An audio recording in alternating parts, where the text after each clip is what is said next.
The advice and opinions expressed by the host of Autism Live and her guests are meant solely as suggestion and should not be in any way construed as child-specific advice. Any choices you make in determining your child's treatment are completely at your own discretion.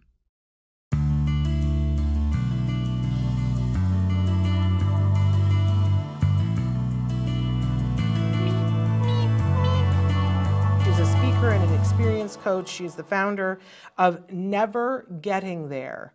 Oh, that name just like really, it's like very evocative, isn't it? She's a long-term solopreneur, also known for her business style consultancy and speaking services. Earlier this year, she expanded her business to experience coaching and is the founder of an online training program called Never Getting There that helps small business owners and solopreneurs get ahead with their business and increase turnover. Never Getting There program helps solopreneurs minimize invisible personal factors that cause distraction and help reach their full potential. She lives in Finland, so we love that. But due to her international background in London and Tokyo, she offers all of her services and programs also in English. So I want to bring her in here, and have her say her name. I'm saying Tuija, but I'm hoping that that's even close. Am I close? It was pretty close. It's Tuija. Tuija. What a Yes. Of course. Well, now that all makes sense to me. And how do you say your last name? Kauppinen. Oh, you're going to have to... Kauppinen. Kauppinen. Well done. All right. Well, it sounds better when you say it. So, Tuija, is that it? Tuija? That's very well, yes. I think I'm going to call you Ms. K in a second, but... That's okay. Tuija. Okay, let's talk about, because you reached out to us and said, I really feel like I've got something going on here that's going to be really helpful to the autism community and to the neurodiverse community. So I love this sort of platform that you talk about, that you start with talking about healthy lifestyle. I don't know where you want to start with talking about what this has to do with neurodiversity, or whether it just, to me, it just makes sense. But talk about what you want to talk about.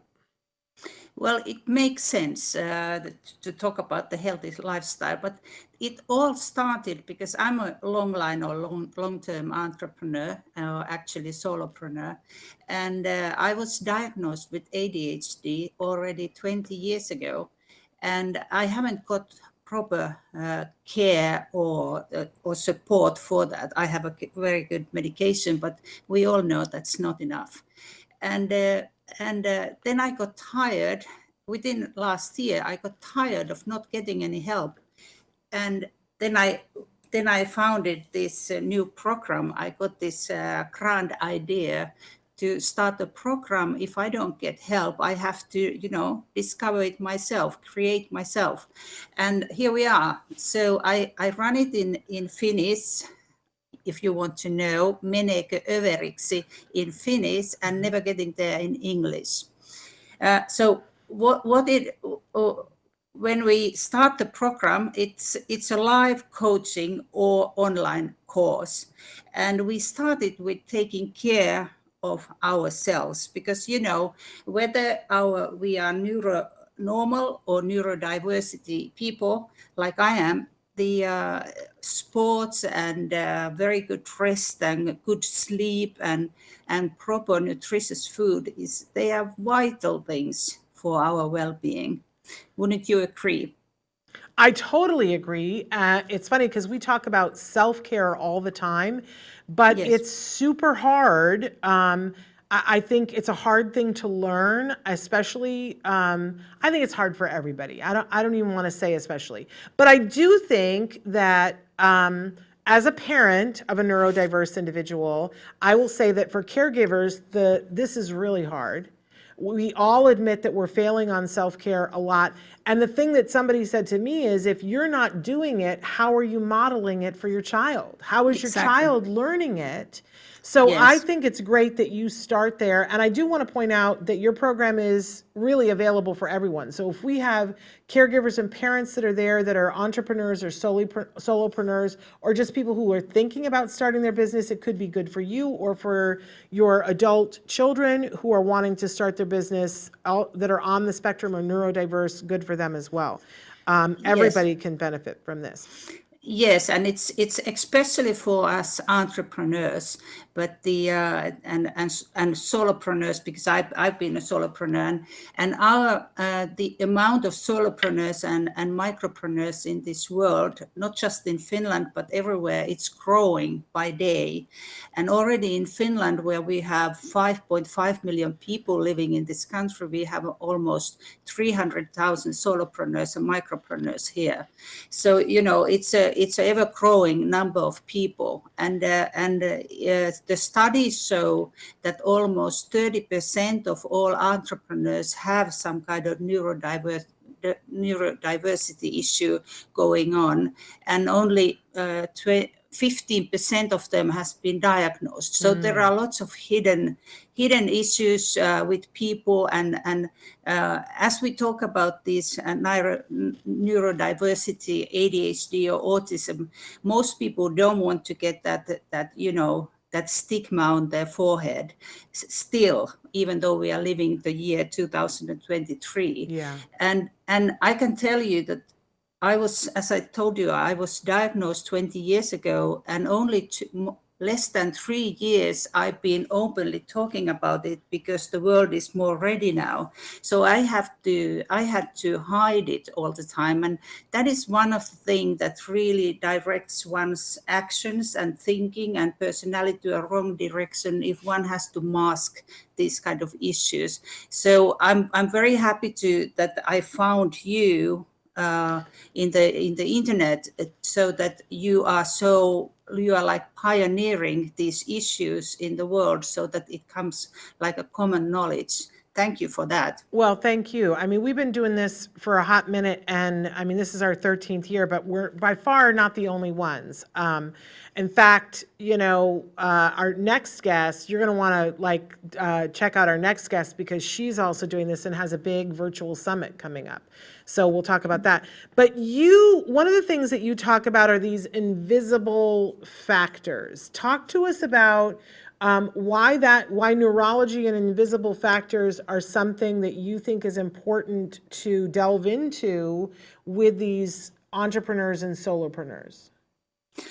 Yes, even if we have these neurodiversity issues, we get stuck. If there are coming too many impulses and too much of information from all directions, we really get stuck, and we don't know which one to start working on. And that's one thing. And then we just start hyper-focusing on issues, and we lose valuable working hours when we just do one thing that is not bringing any cash flow.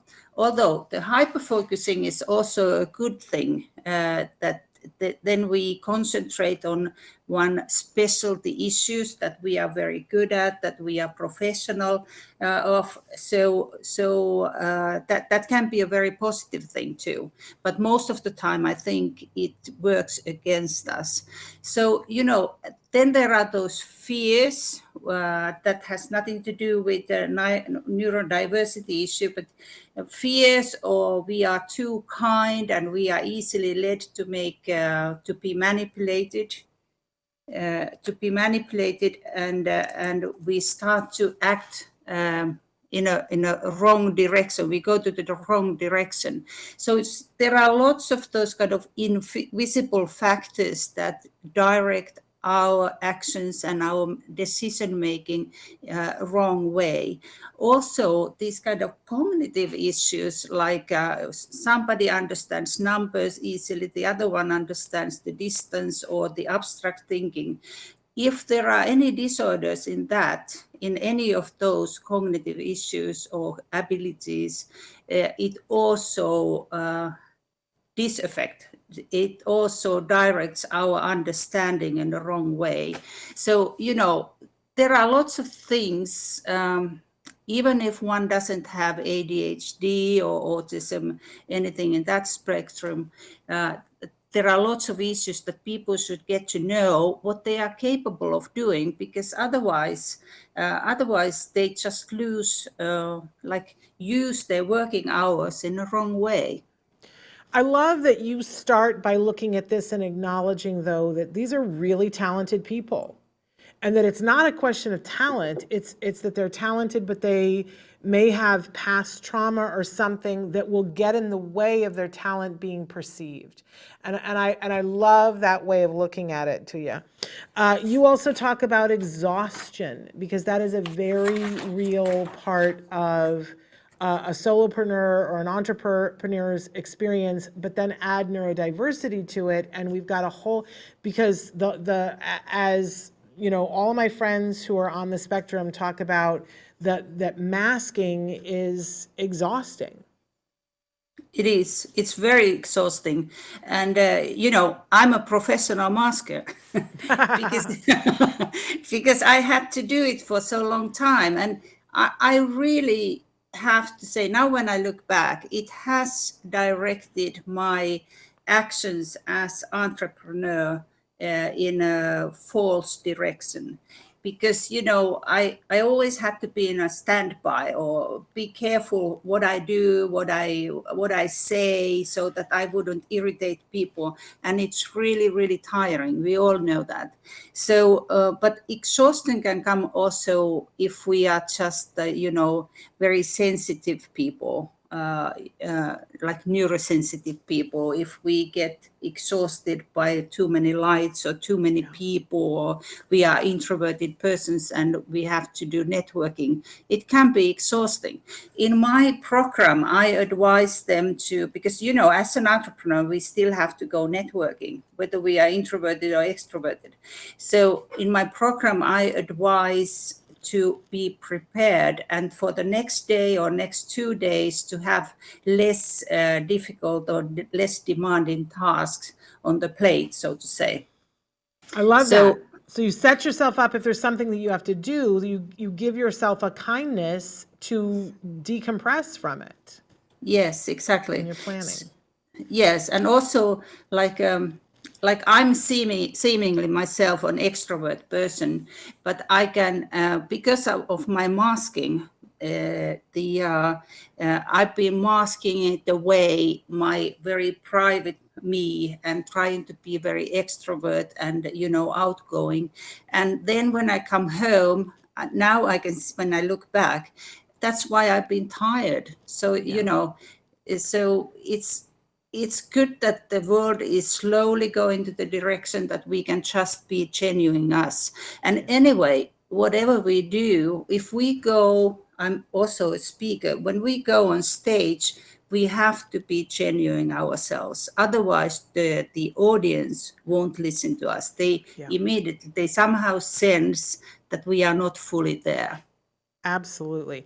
You also talk about time use and efficiency. Talk to us a little bit about that and why that is particularly in play with folks that are neurodiverse. Yes, because all those issues that we've been talking about, if we are not fully there, or we have to mask, or we get tired, or every morning we are tired, or our mind and brain is cloudy, that is, we are not going to have a very efficient working day. So that's why we start with the self-care, so that the diet is okay, we do enough of sports, and we have enough of good rest and very good night's sleep, so that the next day we are very, lively, and we are healthy, and we are happy, and we are ready to go to work. And I'm experimenting all this my coaching system, the method here. I'm experimenting on myself.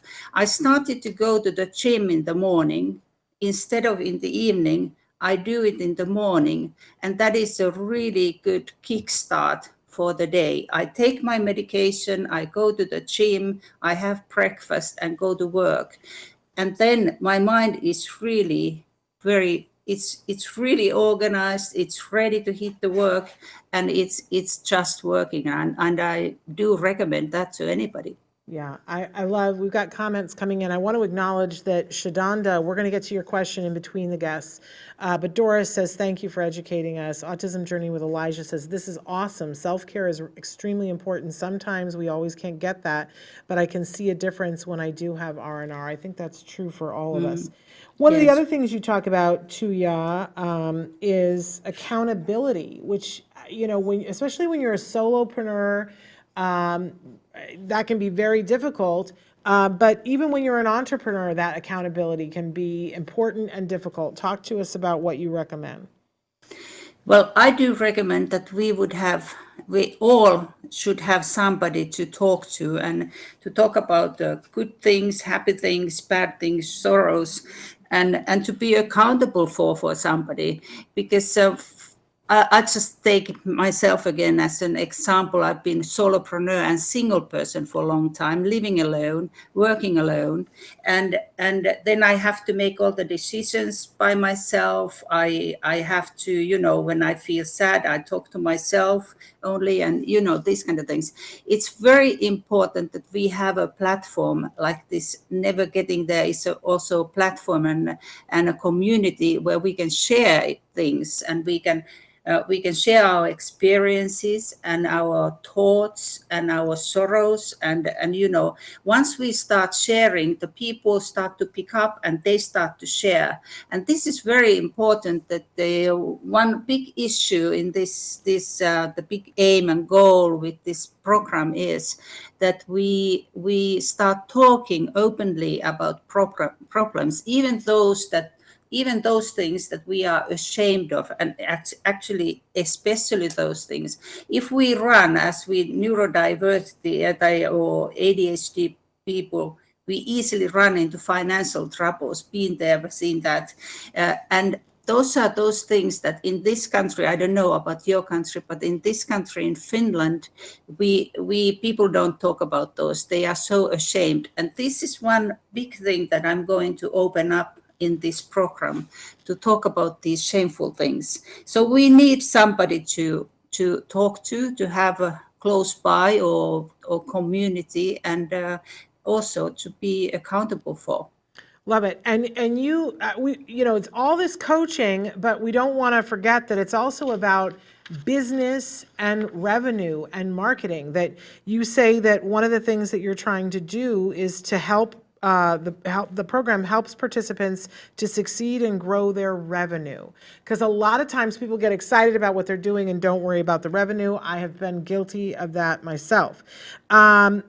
But some of the things that you say here, Never Getting There program helps straighten out the road to reach your goals, minimize invisible factors that cause exhaustion and disturbance, understand how to deal with neurodiversity issues, inspire to lead a healthy and energetic lifestyle, make more efficient use of working hours, pay attention to marketing and sales, and increase turnover. So you mentioned at the beginning, because we're almost out of time, that there is an online course that you can do. That one is self-paced. Is that correct, Tuija? Yes. But then if somebody needs a little bit more, they can do one-to-one coaching. Is that with you? Well, yes, and it's a life coaching. I run life coaching sessions where it's a group setting, and there you for the first program, you get 1 hour coaching with me, and we make a plan how you can proceed. And then the second one, the plus program, you'll have 8 hours of coaching with me, so that we make sure that you start to increase your turnover. And then there is the online course separately. I'm sure you will have those links somewhere. Yeah, and we put the flyer up a second ago, and it said that it was 199. Is that a euro sign that's with it? So forgive me, what does that end up being American? What's 199? It's more or less the same. Okay. It's more or less. And for that, you're getting the online course, or for that, you're getting, which one are you getting? You are getting the online course, Okay. and that's a special price because it's the pre-booking price. All right. That's a very special price. People should take care of that. So if you are interested, we really encourage you. The website that you can go to, and I think Traven's going to put this on the screen, but for those of you listening in podcast, you can go to impactqueens.com/never-getting-there. You can find Tuija on LinkedIn. We're going to have that in the comment section under the video description and the audio description.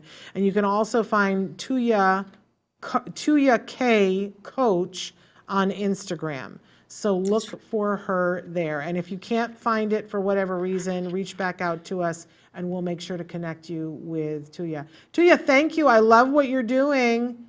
Thank you. It was very nice to be here. It was lovely to have you here. You have a wonderful, what time is it there in Finland? It's close to 9 o'clock in the evening. All right. Well, you have a lovely evening then. Thank you. You take care. Bye-bye. You too. Bye.